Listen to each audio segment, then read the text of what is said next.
Hi, my name is Kira Norton. I'll be talking about ancient Rome and ancient Greece today, and we will begin with ancient Rome. Rome was founded by Romulus and Remus, who were the twin sons of Mars.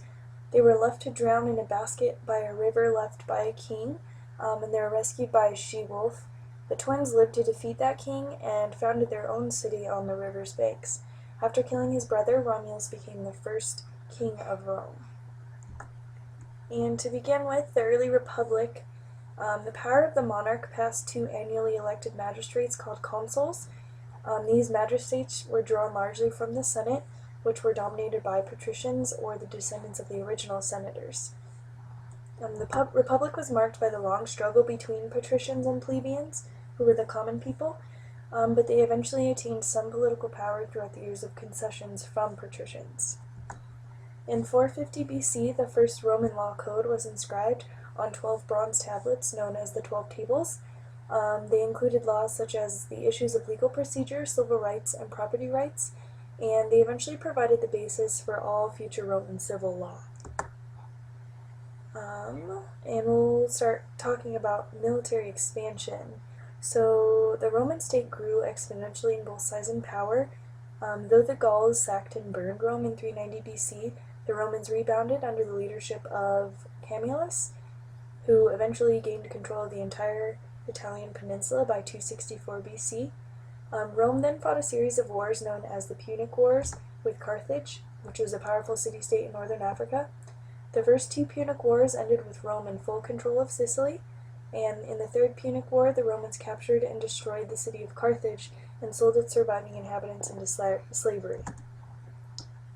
So Romans benefited greatly from contact with such advanced cultures like the Greeks. The first Roman literature appeared around 240 BC, with translation of Greek classics into Latin. Right, so ancient Greece. During the so-called Greek Dark Ages before the Archaic period, people lived scattered throughout Greece in small farming villages. As they grew larger, the villages began to evolve. They developed governments and organized their citizens according to some sort of constitution or set of laws. They raised armies and collected taxes, and every one of these city-states was to be protected by a particular god or goddess. For example, Athens' deity was Athena. Every Greek city-state was different. The largest, which was Sparta, controlled about 300 square miles of territory, and the smallest had just a few hundred people. So land was one of the most important sources of wealth in the city-states, and it was obviously in finite supply. The pressure of population growth pushed many men away from their homes into sparsely populated areas around Greece and the Aegean. Each of these polises was an independent city-state. In this way, the colonies of the Archaic period were different from other colonies we're familiar with. The people who lived there weren't ruled or bounded to the city-states from which they came from. As time passed and their populations grew, many of these agricultural city-states began to produce consumer goods. Trade in these goods made some people very wealthy, not usually the members of the old aristocracy. The people resented the unchecked power of the oligarchs and banded together to put new leaders in charge. Alright, in Greek mythology. So no single original text like the Bible or the Hindu Vedas that introduces all the myths, characters, and stories is available. It was all part of an oral tradition that began in the Bronze Age. The poet Homer's epics, the Iliad and the Odyssey, for example, tell the story of the mythical Trojan War as divine conflict as well as a human one. They don't, however, bother to introduce the gods and goddesses because they're expected to have been familiar with them already. Greek writers and artists used and elaborated upon sources for their own work. Mythological figures and events appeared in the 5th century plays of Sophocles and Euripides, and in the lyric poems of Pindar. So at the center of Greek mythology, the pantheon of deities who were said to live on Mount Olympus, and it was the highest mountain in Greece, and the Olympians ruled every aspect of human life. They looked like men and women, though they could change into animals and other things. So some main Olympians are Zeus, the king of all the gods, Hera, the queen of the gods and goddesses of women in marriage, Aphrodite, the goddess of beauty and love, Apollo, the god of prophecy, music, and poetry and knowledge, Ares, the god of war, and there are some monsters and hybrids such as Pegasus and Centaur.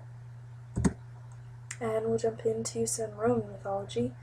It's very similar to that of the Greek. They adopted much of their religion from the myths of ancient Greeks. So ancient Roman art comes from the Roman Empire, and it has its roots in the Etruscan art, which was in 900 BC. The biggest influence on the ancient Roman art came from ancient Greek art, and it was more advanced, and ideas and methods were the basis for an art in ancient Rome. Ancient Romans also found inspiration in Egyptian and Eastern art and was influenced by early Christians. Some forms of Roman ancient art include architecture, paintings, sculptures, and mosaics, and ancient Roman creativity is shown in other creative works like metalwork, engraving, pottery, and miniature book illustrations. Ancient Greek art, a lot of it was architecture. The Parthenon was a temple in honor of the city's goddess Athena.